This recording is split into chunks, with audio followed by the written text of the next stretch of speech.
जय श्री राम दोस्तों आज हम बात करेंगे कि हमें देव दोष कैसे लगता है। देवता हमसे कैसे रुष्ट हो जाते हैं और हमारे ऊपर विपत्तियों के पहाड़ टूटने लगते हैं। हम सब कुछ करते हैं फिर भी हमें हमारी समस्याओं का समाधान नहीं मिल पाता। किसी ओझा के पास जाते हैं, किसी तांत्रिक के पास जाते हैं, किसी भगत के पास जाते हैं तो वह उल्टा सीधा बता देते हैं। कभी कह देते हैं पितृदोष लग गया है, तो कभी कह देते हैं आपकी कुलदेवी नाराज है। और इसके चलते हम कुछ उपाय भी करते हैं फिर भी हमें कोई फ़ायदा नहीं होता इन सब चीज़ों को करने से। तो दोस्तों यह देवदोष जो है वह हमें कैसे लगता है, तो आज की हमारी चर्चा का विषय है कि देवता हमें किस तरह से बर्बाद कर देते हैं। किन देवी देवताओं की पूजा करने से हम बर्बाद हो जाते हैं। अब आप सोचेंगे दोस्तों कि देवता भी क्या मनुष्य को बर्बाद कर सकते हैं, तो जी हाँ दोस्तों ऐसा होता है। आपको इस वीडियो को आखिर तक देखना है, तभी आप मेरी इस बात को समझ पाएंगे। आप लोग आधा अधूरा देखते हैं फिर कमेंट करते हैं कि गुरुजी यह बात समझ में नहीं आई। तो इसीलिए दोस्तों मेरी रिक्वेस्ट है, आप वीडियो को पूरा देखा कीजिए ताकि आपको पूरी तरह से समझ में आ जाए कि मैं आपको क्या बताने जा रहा हूँ। तो दोस्तों बड़ा आश्चर्य का विषय है, क्योंकि देवता तो पूजनीय होते हैं। हम उनके सामने प्रार्थना करते हैं, उनके मंत्र का जाप करते हैं, उनकी पूजा पाठ करते हैं, हम उन्हें भोग प्रदान करते हैं, उनके लिए हवन और यज्ञ करते हैं। फिर भी वही देवता हमें बर्बाद क्यों कर देते हैं? कैसे बर्बाद करते हैं? कौन सी ऐसी गलतियां हमसे हो जाती है जिनकी वजह से हमारे ऊपर यह दोष आ जाता है और देवताओं का श्राप हमें झेलना पड़ता है? तो दोस्तों इसके कई कारण हैं। पहले तो आप यह समझ लीजिए कि देवता हमें बर्बाद कैसे करते हैं। तो दोस्तों इसका कारण है, मान लीजिए हमारे ऊपर कोई विशेष संकट आ गया है या कोई विशेष कार्य हमारा अटक गया है और हमें जिस देवता पर हमारी श्रद्धा है और विश्वास है उनके लिए हमने यह बोल दिया कि यह हमारा काम है, यह काम प्रभु हो जाएगा तो हम यह करेंगे। यानी किसी कार्य को करने के लिए आप अपने देवता के सामने एक बोलमा बोलते हो। अब वह कार्य तो हो गया, उस देवता की कृपा से आपका काम तो संपन्न हो गया। पर जब आपका काम संपन्न हो गया तो फिर आप भूल जाते हैं कि आपने उनके निमित्त क्या बोला था। यानी आपने जो बोलमा बोली थी उस कार्य को करना आप भूल जाते हैं। यानी आपने जो एग्रीमेंट किया था देवता से वह भूल जाते हैं। तो इसका खामियाजा तो आपको भुगतना ही पड़ेगा, क्योंकि वह शक्ति फिर आपसे रुष्ट हो जाती है और उसका दंड आपको झेलना ही पड़ता है। वह आपको एहसास कराते हैं कि आपने यह भूल की थी। फिर जब आपके ऊपर परेशानी आएगी तो फिर आप इधर उधर भागेंगे तांत्रिकों के पास, भक्तों के पास, लेकिन आपको कोई हल नहीं मिलेगा। आपका सब कुछ किया धरा बेकार हो जाएगा। तो पहला कारण तो यह है दोस्तों देवदोष लगने का।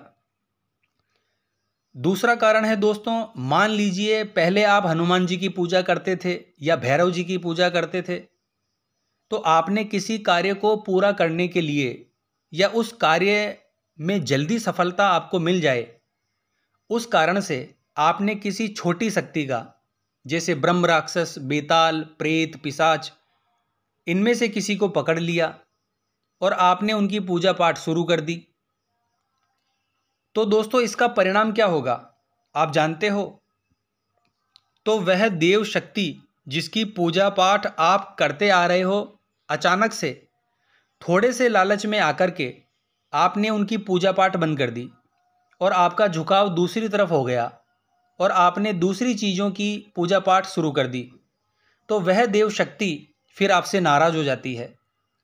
दोस्तों यह जो शक्तियां हैं जिनकी पूजा पाठ आप कर रहे हैं, यह तामसिक प्रवृत्ति की शक्तियां हैं और आपके घर में सात्विक पूजा होती थी।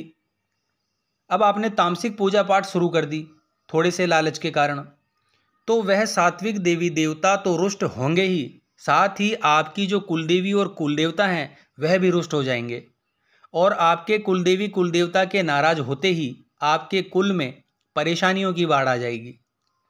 इसके लिए आप कहीं भी जाएंगे, कुछ भी उपाय करेंगे, फिर भी आपको फ़ायदा नहीं मिलेगा। इसीलिए आप सतर्क हो जाइए।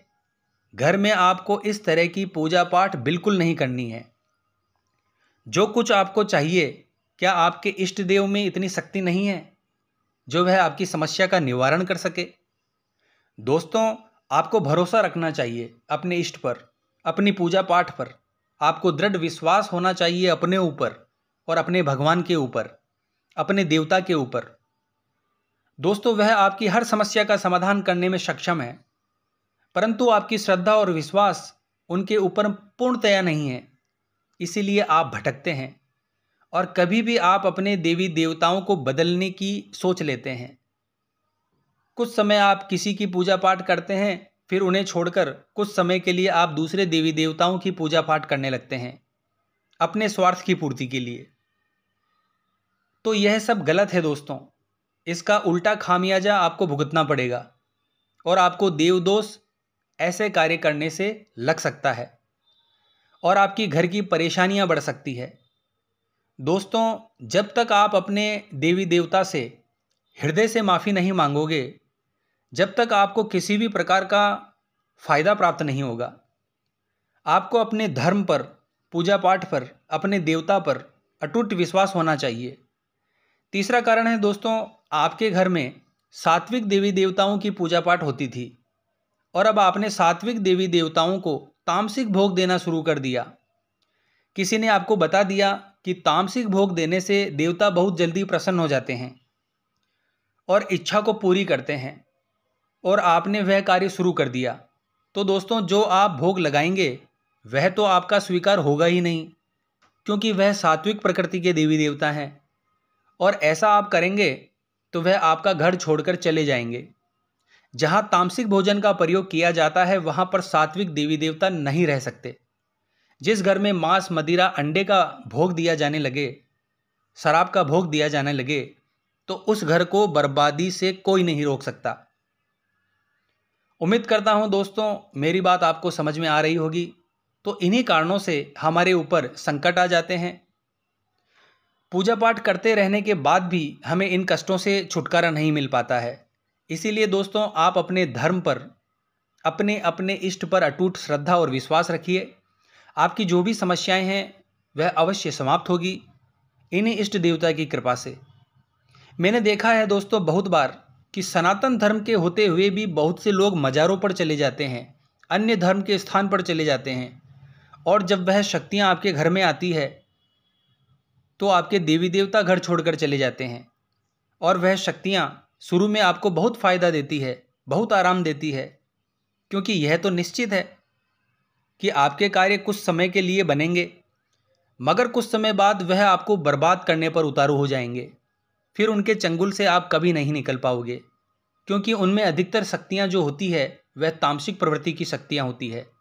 तो जहाँ पर तामसिक प्रवृत्ति की शक्तियाँ घर में प्रवेश कर जाएगी तो वहाँ से सात्विक देवी देवता निकल के बाहर हो जाएंगे।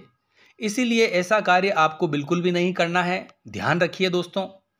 आशा करता हूँ आज की यह वीडियो, आज की यह जानकारी आपके लिए उपयोगी साबित होगी। तो मिलते हैं नेक्स्ट वीडियो के माध्यम से। जय माँ अम्बे, जय श्री कल्याण।